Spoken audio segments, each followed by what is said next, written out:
In today's episode, I'm going to be previewing what is possibly the largest Allplay game ever, Merchants of Andromeda, by Reiner Knizia and Robert Hovakimian.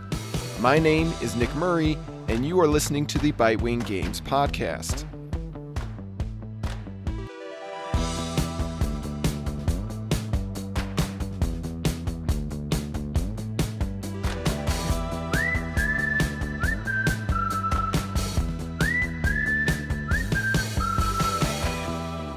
Those who are familiar with Bitewing Games know that we get along with Reiner Knizia quite well.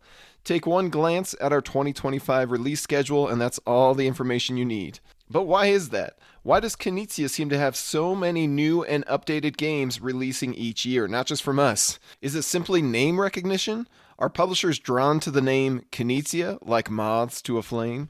Is it just because they need to fill their project schedule and classic out-of-print Knizia games are easy shoo-ins? Or is there something truly magical about Knizia's dusty old games compared to other options? The answer is probably a mixture of all those reasons, and the ratio of reasons definitely varies by publisher. Personally, I love to find those fixer-uppers in Knizia's catalog. When one of the most experienced and brilliant game designers has been cranking out hundreds of ideas for decades, there are bound to be hidden gems that fall by the wayside. Some concepts have an intriguing premise, but don't quite hit the spot with their initial version. Others only get an obscure version sold in a distant corner of the world. Many more have stumbled out of the gates with a poor production or unappealing artwork. There's a reason I've now played over 200 of Reiner's best games. I'm hunting for untapped potential. Reprinting a stone-cold classic like Tigris and Euphrates is easy. Well, it should be easy. Just don't mess up the artwork and production, and it'll sell itself, assuming you actually release it before you lose the rights.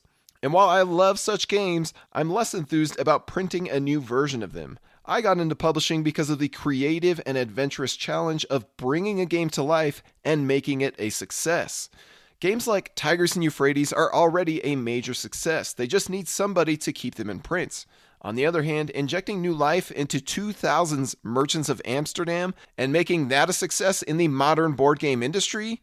Now there's a proper challenge. But Bitewing was not the publisher who chose to take a crack at it. Instead, it was Allplay. Yet the masses were not exactly clamoring for a new version of Merchants of Amsterdam. This game neither looked remarkable nor provided a notable experience outside of the Dutch auction clock. As the developer himself, Robert Hovakimian, noted in his publisher diary, everything surrounding the core mechanism felt a bit dated. The game consisted of 3 flavors of area majority: vanilla, French vanilla, and vanilla bean. End quote. So why even bother trying to resurrect this design? The answer lies within the central idea of the game.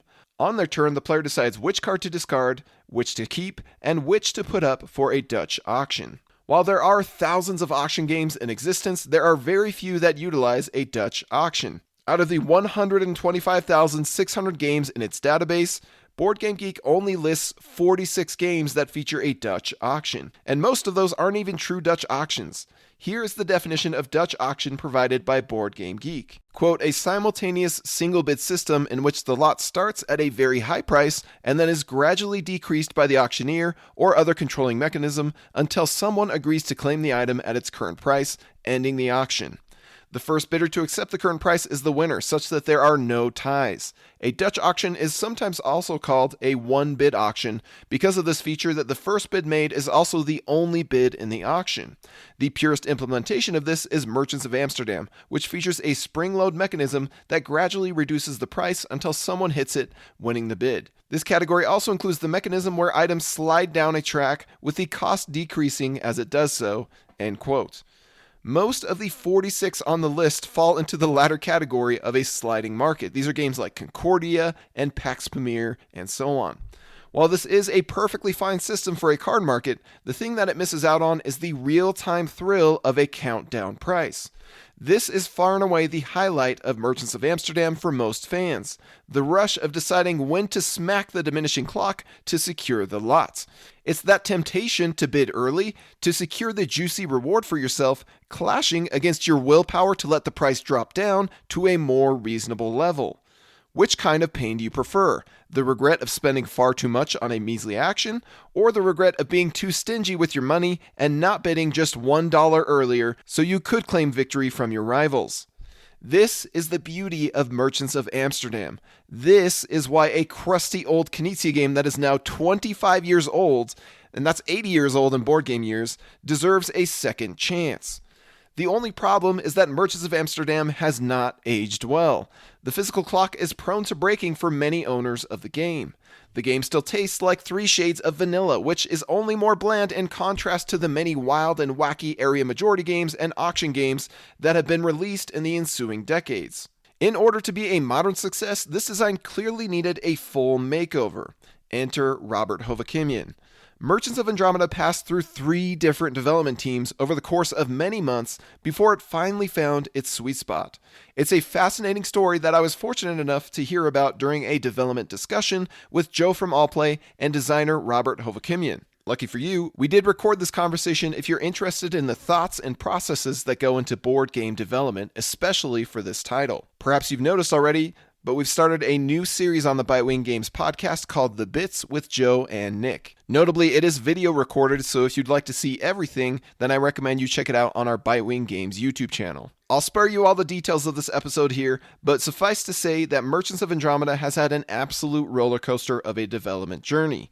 Fortunately, the result was absolutely worth the trouble. After 2 plays with a preview copy, Merchants of Andromeda is a strong candidate for one of my favorite releases of 2025. Of course, there are many more releases that I'm excited to play this year, but this game has set the bar very high. This is a design that finally lives up to its full potential. While Andromeda, of course, has kept the Dutch auction mechanism, the card committing concept, the basic idea of events, and a couple of the most interesting area majority ideas, specifically the resource tracks and the Andromeda board, everything else has been fully redesigned by Robert Hovakimian. The vanilla area majorities of Amsterdam have been wildly diversified into thrilling minigames of voting and space defense and planet exploration. The deck of cards has been honed to produce tough decisions and exciting opportunities. The events are now spicier and invite political table talk. Even Allplay has fixed the problem of an expensive and breakable auction clock. We have been using a simple smartphone timer to count down the current bid value, where players can call out the current number on the timer to claim the lot. And if that is your preference, it'll certainly work in the final version. But Allplay is developing an app where players hold their fingers on a central phone, and the first person to remove their finger wins the auction at the current value. This also removes the unintended effect of the original clock, where the game favored the player with the fastest limbs, and everyone was at risk of getting smacked or scratched. While the Dutch auctions of Andromeda are plenty thrilling, the entire game surrounding those auctions is now packed with drama as well. Take the defense board, for example. Here you grab 5 dice, chuck them, and decide how to split them up. The group of 3 dice will determine which enemy ships advance down their tracks, potentially gobbling up player tokens or entering within reach of your own counterattack. And both of these are great options for you as long as your opponents are taking the hit from the invaders. Then the group of 2 dice will determine where you add your tokens. This can often earn you resources or trophies or a lead on that column, all of which improve your standing. The invaders always move before you add your tokens, so this timing can matter a lot too. It's common to hear players praying to the cosmic gods that a certain number does or does not get rolled anytime a defense action is taken. You'll also get a lot of laughs and groans from the exploration board, which has a very push your luck vibe. There are 3 planets plastered with hidden tiles that you can choose to explore. Pick any one tile and start flipping them face up one by one until you decide to stop, or you find a curse, which forces you to stop. If you manage to conclude your exploration without stumbling upon a disastrous curse, then you may claim any 2 of the tiles that you revealed. Hitting a curse means that you only get 1 tile instead of 2. Then all the unclaimed tiles are flipped face down again, and players have to hope they remember where the scene traps and treasures are. Even if you are supremely unlucky and the first tile you flip is a curse, it is not soul-crushing despite your neighbors cackling, because you get to keep flipping tiles until you find a non-curse to take. Even the most vanilla of the boards have some compelling nuances to them. The Andromeda board consists of 4 sectors where players compete to have the largest cluster of tiles. The twist is that the sector with the most tiles will become the most valuable sector, i.e. it will score out the most points for first and second place players there. So while you want to pile more tiles in your best sector, you'll also find yourself tempted to spread out into new sectors when your tile is next to a bridge. If you place your tile on both sides of the bridge, then you immediately earn 3 bonus dollars. And money is your score, baby. Meanwhile, the production board looks like your standard bundle of generic Eurogame resource tracks. But this one is far more interactive than what modern Eurogames tend to do with tracks. Each time you earn a resource, you advance up the matching track. If you are in first or second place on those tracks, then you'll score points each time this board scores out. But here's the real kicker. The track with the furthest player token will score the most points. The second furthest track will score less, and so on. So not only do you want to be ahead of your opponents on the same track, but you also want to be ahead of the leading players on other tracks. Merchants of Andromeda isn't just content to let you pick and choose your battles among all these interesting minigame boards. It also asks you to manipulate the way these boards score out when their scoring does trigger, which happens 3 times per board per game. This manipulation, of course, comes from the Galactic Senate, those oily political snakes who keep meddling in your merchant business. On the Senate board, you'll see 3 charming vote boxes, each with a candidate card in front of it that randomly came out of the deck. During the game, you will resolve 3 elections. Each time a candidate wins, their policy enters play and affects players' standings or scores. Usually, these candidates will boost the next scoring of a specific board. If Major Bang Bang wins, then he'll heavily incentivize attacking invaders. If Search McGee takes office, then you'll score even more points for finding those precious relics on the exploration board. Other candidates support communism or socialism by tearing down the richest players or boosting up the resource poor. Now, if these candidates randomly force themselves upon you merchants of Andromeda, then it would make the game feel too unfair and random. But this is a democracy, dang it, and thus you players will vote to influence government policies.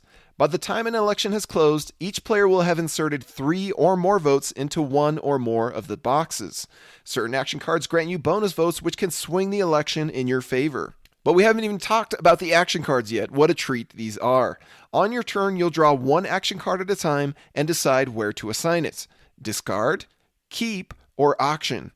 And notably, in the final version of this game, these options will likely be retitled to the more intuitive resource, action, auction. Once you commit a card to an option, it is locked in. No changing your mind after you see the next card from the deck. And as a side note, this is much like Biblios, which is one of my favorite aspects of that classic game. So each card in Andromeda has 2 elements, an action on top and a resource on bottom. Whatever card you discard will grant you its resource. Whatever card you keep will grant you its action. And whatever card you auction will grant both the action and the resource to the winner of the auction, which could even be you, the active player.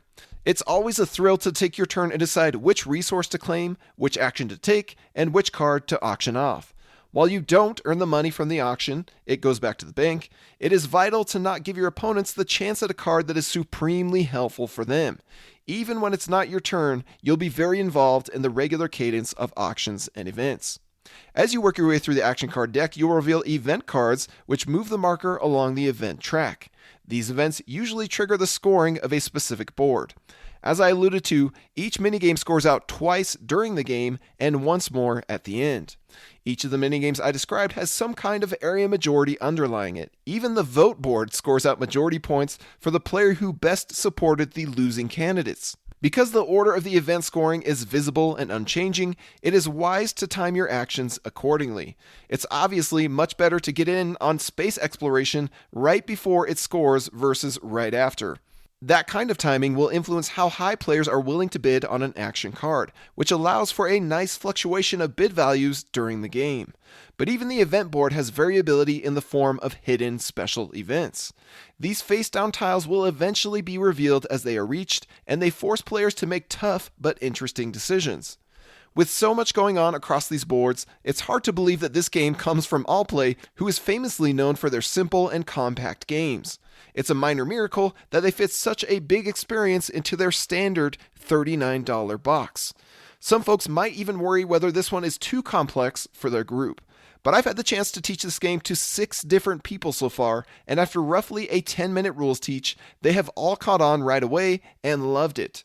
A newcomer even won my last play of it by claiming the most important auctions for his strategy while letting us bid our fortunes away on everything else. But that's what I love most about Merchants of Andromeda.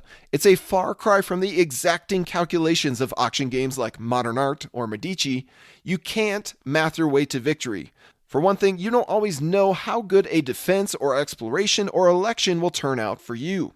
Andromeda is a wacky game full of surprising and dramatic moments, and you have to roll with the punches. For another thing, you simply don't have the time to math out the best single bid value because the timer is ticking down, and if you don't bid now, then somebody else might claim it. Andromeda is about shooting from the hip, playing from the guts, and embracing the crazy chaos. Combine the refreshingly unique Dutch auction system cooked up by Reiner Knizia, the wonderfully flavorful ideas injected by Robert Hovakimian, the hilariously charming sci-fi artwork by Torben Bokemeyer, and the blessedly compact production by Allplay, and you have an absolute winner in Merchants of Andromeda. I've played and ranked hundreds of Knizia games at this point, and already it appears that Andromeda ranks among the absolute best. And that's going to do it for my preview of Merchants of Andromeda. You can back it today on Kickstarter until February 13th, but if you missed that date, then you can definitely still pre-order it directly from Allplay's website after that. Thank you for tuning in. My name is Nick Murray, and you've been listening to the Bitewing Games podcast.